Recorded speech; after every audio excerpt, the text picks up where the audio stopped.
Je m'appelle Baptiste l'ouvrier. Et à cette époque-là, j'ai 14 ans et des poussières, et j'habite Bidart, à côté de Biarritz.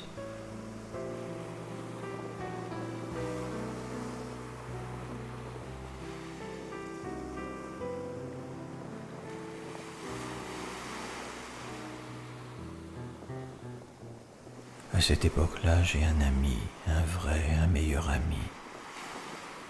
Le genre comme les deux doigts de la main. Le genre, c'est le cas de le dire, à la vie, à la mort. Il s'appelle 13 Darcy. Pourquoi 13? Parce qu'il est l'aîné d'une famille de 13 enfants. Dans la famille Darcy, il y a 12 garçons et une fille. Une petite fille de 8 ans, Camille. Un petit bout de bonne femme avec des cheveux de princesse Disneyland et des grosses joues de pomme d'api et un sourire qui promet de lui en faire baver des ronds de chapeau au genre masculin.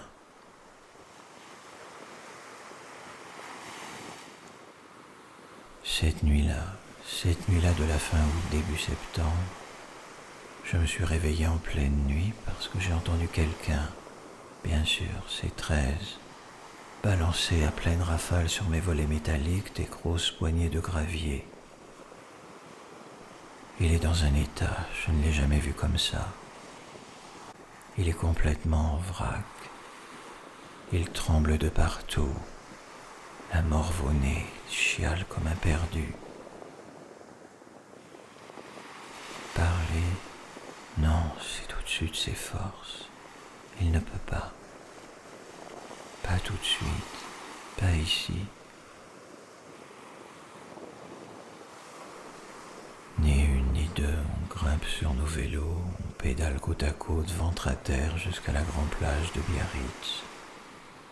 Derrière l'hôtel du Palais, devant le gros rocher qui ressemble au tableau qui est en photo dans notre livre de français.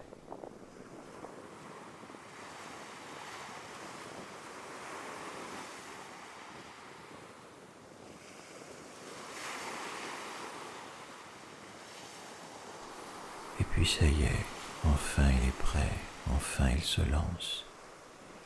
Il se met à raconter.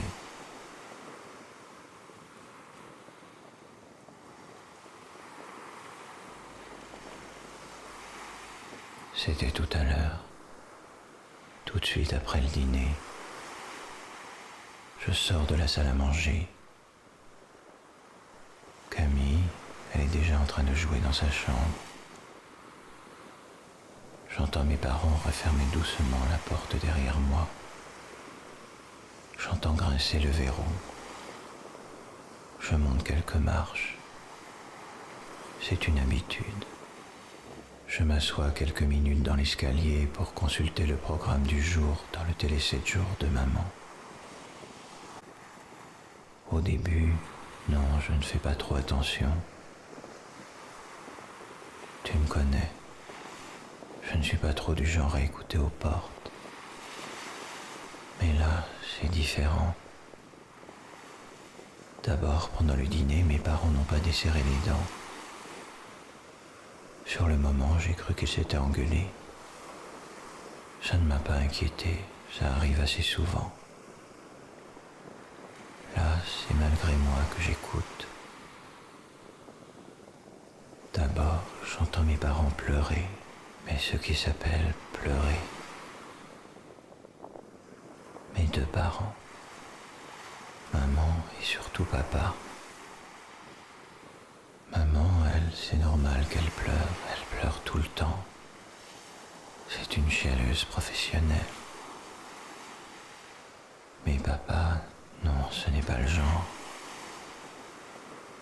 Pour pleurer, lui, il faut qu'il ait sa dose. Et sa dose, oui, là, visiblement, il l'avait. Pour mieux les entendre, sans faire de bruit, je redescends quelques marches. Je les entends prononcer des mots de journaux télé. Tragédie, malheur, injustice. J'entends les mots malade,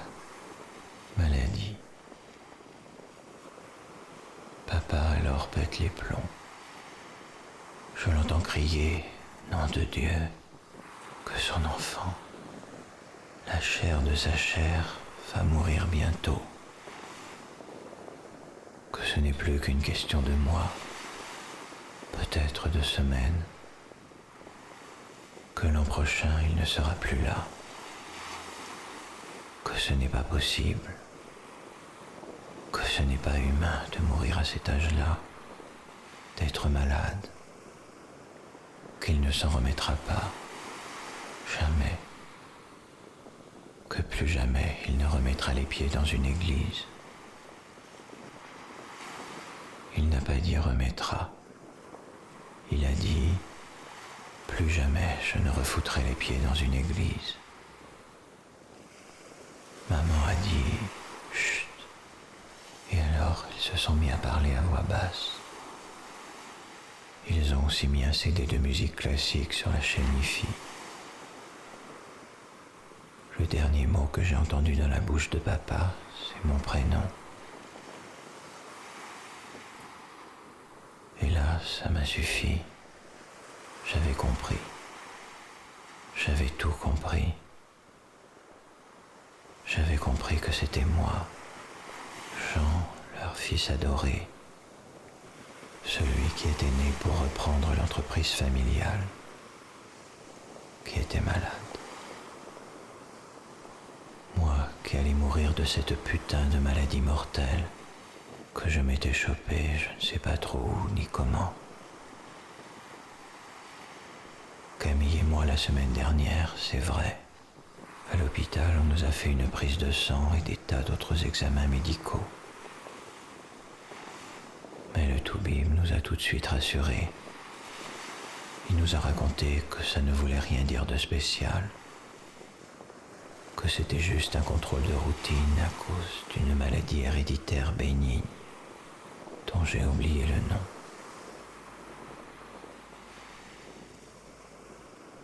En fait, il voulait juste s'assurer qu'on n'était pas porteurs, Camille et moi, de cette maladie dont avait souffert, à ce qu'il paraît, la mère de maman. Ce que je venais de comprendre, c'est que devant moi, je n'avais plus de vie. Que toute la vie devant moi maintenant, elle était derrière. Et tout ça à cause de quoi ? D'une putain de maladie héréditaire bénigne dont je n'ai même pas été fichu de retenir le nom.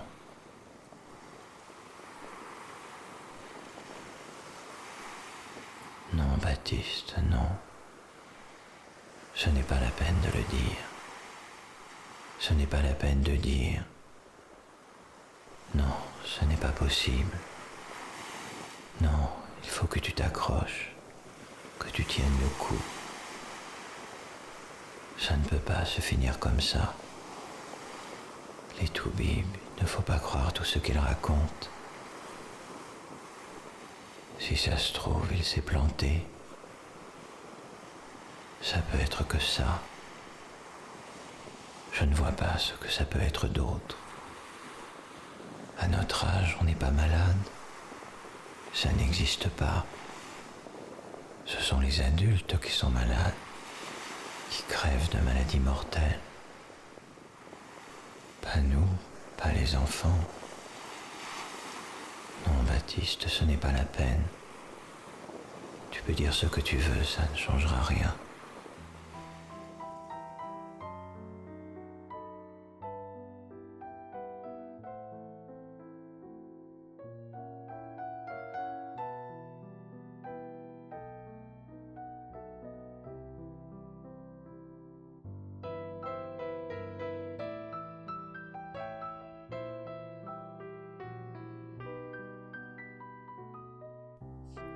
Au milieu de la nuit, d'un coup, je me suis endormi.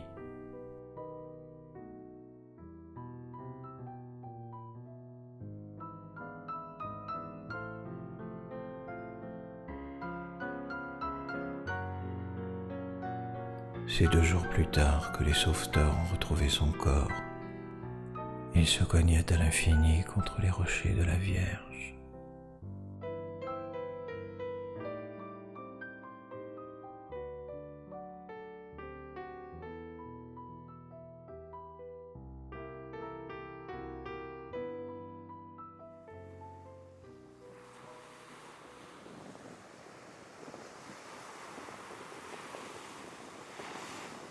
malentendu mortel.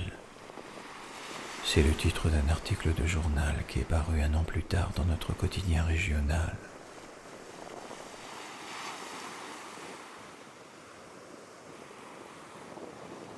Il y raconte l'histoire d'un garçon de 14 ans qui surprend une conversation entre son père et sa mère. Ils évoquent, accablés, le sort tragique d'un de leurs 2 enfants à qui on vient. La terrible nouvelle tombe le jour même de diagnostiquer une maladie incurable qui ne lui laisse, et encore dans le meilleur des cas, qu'à peine 6 mois à vivre. Ce garçon, qui se prénomme T, décide de devancer l'appel. Il se suicide la nuit même en se jetant dans l'océan, après avoir avalé une dose massive de barbiturique trouvée dans l'armoire à pharmacie de sa mère.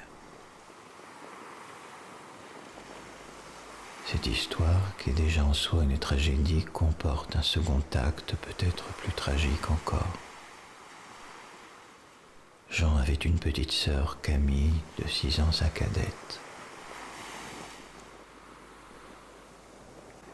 C'était elle et non lui qui était atteinte de cette maladie mortelle dont elle décédera 8 mois plus tard.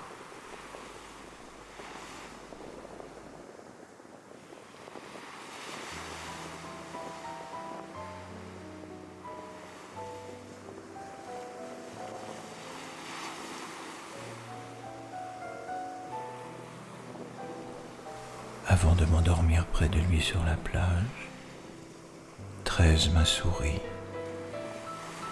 Un sourire étrange, énigmatique. Je ne sais pas s'il avait encore toute sa tête ou s'il était déjà un peu parti.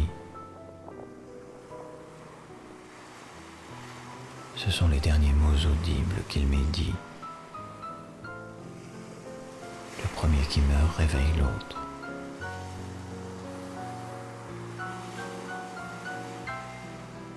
Je n'ai jamais compris ce qu'il a voulu me dire. J'ai pensé que peut-être il reviendrait sous la forme de son fantôme, me révéler s'il y avait quelque chose après la mort, et si oui, quoi. Mais non.